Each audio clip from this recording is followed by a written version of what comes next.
Nigel Farage will be banned from the Conservative Party no matter who replaces Rishi Sunak after Mel Stride joined his 5 leadership rivals in dismissing a future deal with the Reform leader.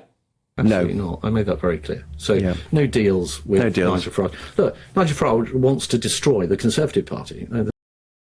So he joined his fellow Tory leadership hopefuls in slamming Mr Farage for his commentary before the Southport riots. I think his remarks, let me put it like this, were deeply unhelpful to those officers that were then having to go out and deal with the consequence of the rioting. This is not leadership. It is deeply irresponsible and dangerous. And he needs to decide, is he a politician, a serious politician, or is he a social media content creator? Lee Anderson joins me now, Reform UK MP. Lee, thank you very much. Look, is Nigel being banned from joining the Conservative Party a little bit like me being banned from Papua New Guinea? I didn't want to go anyway. Well, I'll put it this way, Patrick. I don't suppose that Nigel's actually losing any sleep over this. And I look at some of my ex-colleagues, which are classed as friends as well, a little bit disappointed with them, Patrick. Look at the whole of I think there's 6 of them in the leadership contest.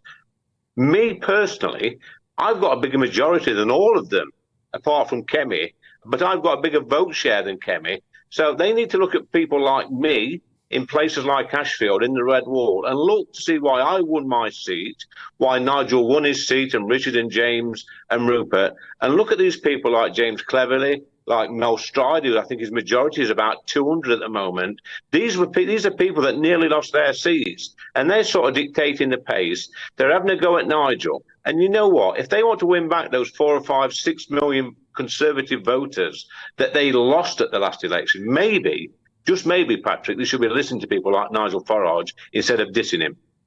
I do wonder, though, Lee, whether or not there is something to be said about should Nigel actually be more open to doing a deal, right? Because, failing that, it looks as though the Tories will be split forever. Reform, might not really ever form enough to have a majority. And that does perpetuate the idea that we're just going to continue to have a Labour government. And already so far we've seen things like, big public sector pay rises, some quite concerning stuff when it came to, comments about social media, etc. from Keir Starmer. So should Nigel maybe be trying to pave the way for a bit of a reunion?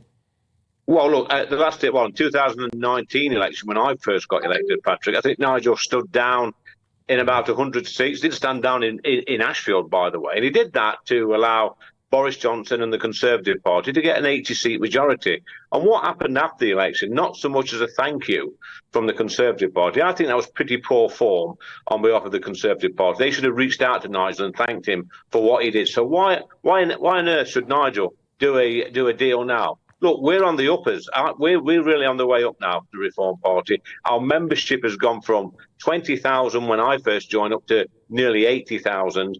We're definitely going to win council seats next time. The momentum is with the Reform Party. And if anybody's reaching out, it should be the Conservative Party. Do you think most people out there in the real world could actually pick Mel Stride out of a lineup? I couldn't pick him out. I mean, I have to look twice at him sometimes to remind myself who he actually is. I was a member of Parliament for 3 years before I knew who Mel Stride was. So I think he's a bit rich coming from there. He's a good guy. He's a decent guy. But you shouldn't be talking about Nigel Farage like this. Nigel Farage, is the most popular politician, I think, in this country at the moment, and definitely the most influential politician in my lifetime. So when the Conservative Party start dissing him, as they're doing right now, they're doing themselves no favours at all. There's lots of Conservative voters who abandoned the party just a month ago at the general election. The Conservative Party needs to try and win them back, and they won't do that by having a pop at Nigel. Well, this is it. I mean, look, I'm sure that they would say, well, actually, the way that we're going to win the next election is to try to gather ground in the centre, and maybe if they can pinch people from Labour, etc., and they obviously have some kind of strategy there, one would assume. But, Lee, I just want to whiz us on to something else now, because Number 10 has admitted that Keir Starmer is now expecting more boat crossings this summer after the number of arrivals since he took office has already reached nearly 5,000. GBNews has just exclusively revealed, by the way, there's been a major escalation in migrant violence in northern France. Locals are actually being targeted by these illegal migrants now. Lee, the Prime Minister needs to get a handle on this fast, doesn't he? Because as it currently stands, there's a kind of a junkyard of small boats at the moment in Dover. I mean, we could line them up across the channel and let them just walk across, couldn't we? Yeah, well, listen, Patrick. The violence in the camps in Calais is not a new thing. I was told this when I went last year, as you probably know. And look what's happening in Calais. Actually, they've got gang warfare. You've got the Sudanese fighting against each other, probably tooled up at the same time. And what happens then, Patrick? They jump in a boat. They picked up by our border force. They then escorted. These thugs are escorted into our waters, put into hotels, put through the asylum process. And then granted asylum. The ones that aren't are going to stop here anyway. And then you know what? In a few years' time, we'll be scratching our heads, thinking to ourselves, why are these people running around committing crimes? Let me tell you this, Patrick.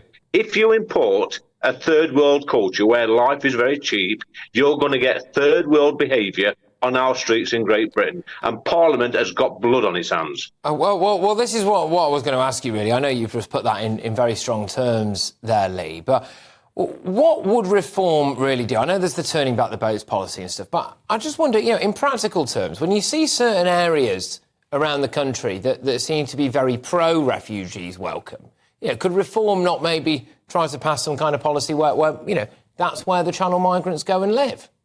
Well, here's the thing. I mean, it's a sensible point you're raising, Patrick. We could say to all these Labour MPs, all these lovies that say, illegal migration is a good thing. I tell you what, every single constituency where you've got a Labour MP, send the illegal migrants there to resettle. And I tell you what, most of them Labour MPs at the next election would lose their seats.